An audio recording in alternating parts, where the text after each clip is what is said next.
Selamat pagi sahabat belajar kelas 7 Spensa Nubatukan. Jumpa lagi bersama saya Guru Agama Katolik Bapak Benyamin Raya lewat siaran radio edukasi Spensa pada kesempatan ini. Selamat pagi juga buat Bapak dan Mama yang sedang memantau kegiatan belajar mengajar ini dari rumah. Saya minta tolong, mohon bantuan Bapak Mama. Tolong pastikan anak-anak kita sudah sedang fokus pada pesawat radionya masing-masing untuk mengikuti kegiatan ini. Mari kita awali kegiatan ini dengan lagu dan doa. Kita menandai diri kita dengan tanda kemenangan Tuhan kita Yesus Kristus. Dalam nama Bapa dan Putra dan Roh Kudus. Amin. Allah Bapa pencipta alam semesta, kami bersyukur atas karya ciptaan-Mu. Kami bersyukur pula atas karya-Mu dalam diri kami masing-masing. Engkau telah menciptakan kami sebagai citra-Mu. Ya Bapa, Engkau telah memanggil kami menjadi partner dalam mengembangkan karya ciptaan-Mu. Urapilah kami dengan Roh Kudus-Mu, agar kami dapat melaksanakan panggilan dan tugas kami sebagai citra-Mu, demi keselamatan kami dan demi keluhuran nama-Mu, kini dan sepanjang segala masa. Amin. Dalam nama Bapa dan Putra dan Roh Kudus. Amin. Sahabat belajar kelas 7 Spensa Nubatukan, anak-anakku sekalian, pokok pelajaran kita pada hari ini masih seputar bab besar manusia sebagai citra Allah dalam sub pembahasan tentang tugasku sebagai citra Allah. Kalian tentu masih ingat pertemuan kita yang pertama yang membahas tentang aku citra Allah yang unik.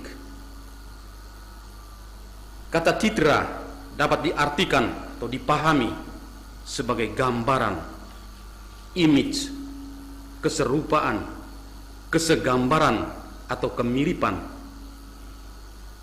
Kitab suci melukiskan bahwa manusia diciptakan sebagai citra Allah dalam Kejadian bab 1 ayat 26 sampai 28. Artinya manusia diciptakan serupa, segambar dengan Allah sendiri. Istilah citra Allah hanya dikenakan pada manusia dan tidak untuk menyebut ciptaan Tuhan lainnya. Karena manusia itu diciptakan menurut citra Allah, maka manusia memiliki martabat sebagai pribadi. Ia bukan hanya sesuatu, melainkan seseorang.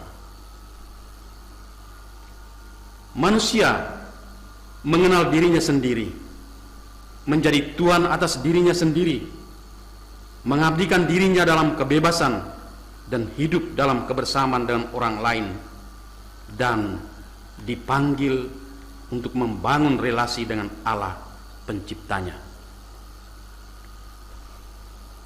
Sebagai citra Allah yang unik, Allah telah memberikan karunia khusus kepada manusia berupa akal budi, kebebasan, dan hati nurani.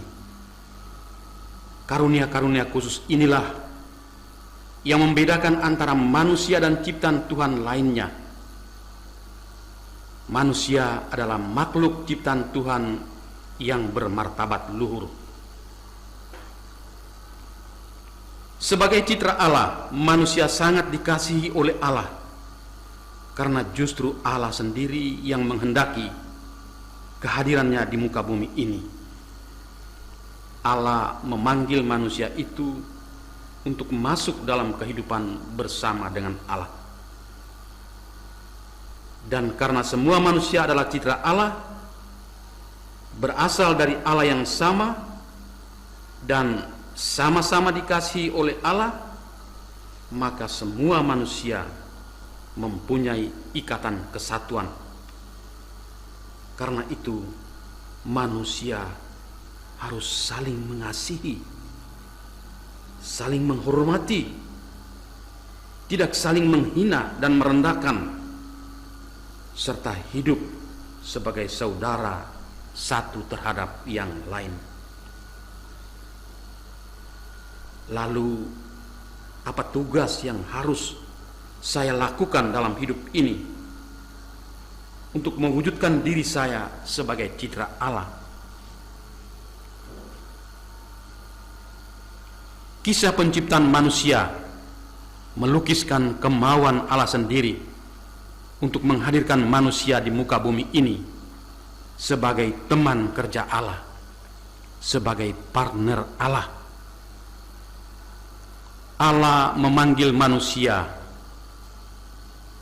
untuk ikut berkarya menciptakan kebahagiaan dan keselamatan bagi dunia seluruhnya sesuai rencana dan kehendaknya melalui tugas dan karya nyata.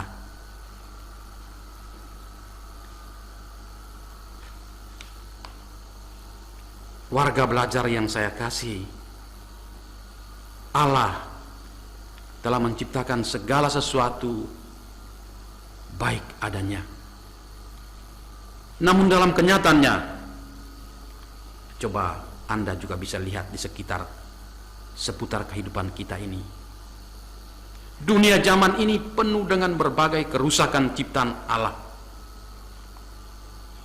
Bencana banjir, tanah longsor, kelaparan, wabah penyakit, situasi dunia yang penuh dengan kebencian, penindasan, dan pemalsuan nilai-nilai kehidupan. Situasi konkret pandemi virus corona yang akhir-akhir ini sedang menantang kehidupan umat manusia seluruhnya, termasuk kita. Realita kehidupan yang meresahkan, mengecewakan, merusak rencana dan kehendak Allah penyelenggara kehidupan ini. Lalu kita bertanya, siapa yang salah? Tuhankah? Manusia? Saya ataukah Anda?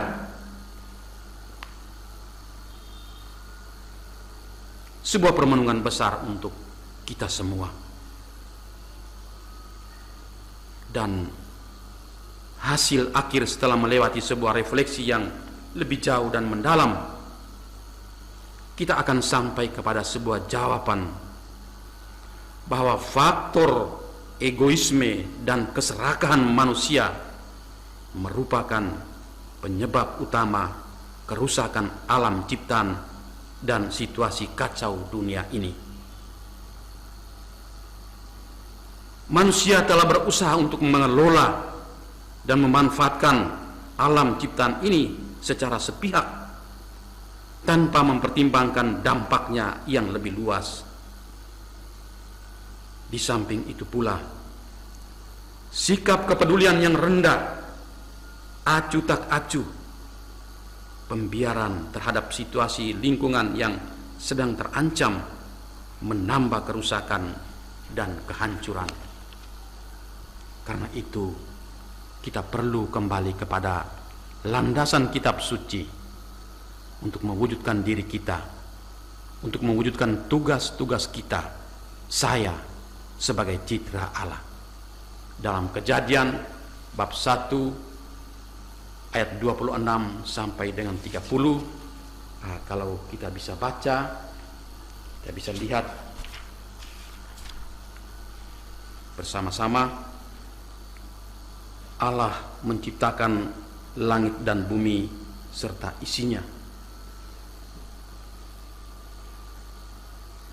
Berfirmanlah Allah, baiklah kita menjadikan manusia menurut gambar dan rupa kita, supaya mereka berkuasa atas ikan-ikan di laut dan burung-burung di udara, dan atas ternak, dan atas seluruh bumi, dan atas segala binatang melata yang merayap di bumi.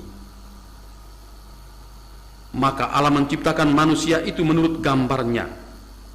Menurut gambar Allah diciptakannya dia, laki-laki dan perempuan diciptakannya mereka. Allah memberkati mereka. Lalu Allah berfirman kepada mereka, "Beranak cuculah dan bertambah banyak, penuhilah bumi dan taklukkanlah itu. Berkuasalah atas ikan-ikan di laut dan burung-burung di udara dan atas segala binatang yang merayap di bumi." Manusia dipanggil oleh Allah untuk terlibat dalam karya penciptaannya. Beranak cucu dan bertambah banyak, memenuhi bumi dan menaklukkannya dan menguasai ciptaan Allah lainnya. Panggilan ini harus ditempatkan dalam konteks keselamatan yang dikehendaki Allah sendiri, yaitu keselamatan yang utuh dan terpadu, keselamatan integral. Tidak hanya menyangkut kebahagiaan diri sendiri, melainkan erat kaitannya dengan ciptaan Allah lainnya. Oleh karena itu, manusia tidak boleh bersikap sewenang-wenangnya atas kuasa dan tugas yang diberikan oleh Allah. Kuasa yang diterima dari Allah itu terbatas. Karena itu, manusia harus secara bijak dan bertanggung jawab menggunakan kuasa tersebut demi kemuliaan Allah dan kebahagiaan manusia itu sendiri. Egoisme, keserakahan, dan sikap aju tak aju terhadap kerusakan ciptaan Tuhan menjadi musuh utama kita yang terus diperangi dari waktu ke waktu. Kita perlu menampilkan kecintaan Allah dalam diri kita, taat kepada kehendak Allah, bersikap bijak dan bertanggung jawab, peduli sebagai ciptaan, peduli sebagai pencipta dan pemelihara ciptaan Tuhan melalui tutur kata dan perbuatan nyata, menjaga kelestarian lingkungan untuk kepentingan lebih banyak orang, sambil menyadari bahwa segala sesuatu berasal dan diciptakan oleh Allah dan terarah kepada penciptanya. Selain daripada itu, bahwa setiap makhluk memiliki kebaikan dan kesempurnaannya sendiri, dan bahwa semua makhluk ciptaan Tuhan mempunyai ketergantungan satu sama lain dan saling melengkapi. Selanjutnya, sahabat belajar yang saya kasih, secara konkret, upaya mewujud menyatakan panggilan kita sebagai citra Allah. Di sekolah, kita harus belajar dengan baik dan serius, menjalankan dan mentaati peraturan sekolah, berpartisipasi aktif di kelas, menjaga kebersihan lingkungan sekolah, tidak membuang sampah sembarangan. Di lingkungan rumah, kita juga perlu membangun sikap taat kepada orang tua, membantu pekerjaan orang tua, menghormati dan menghargai keberadaan orang tua dan anggota keluarga yang lain, dan menjaga lingkungan rumah agar tetap bersih dan sehat. Di dalam lingkungan masyarakat, kita juga perlu membangun sikap menghormati dan menghargai orang lain, berlaku sopan santun pada orang lain, ikut dalam kerja bakti lingkungan bersih, ikut menjaga ketertiban dan keamanan lingkungan hidup, dan lain sebagainya.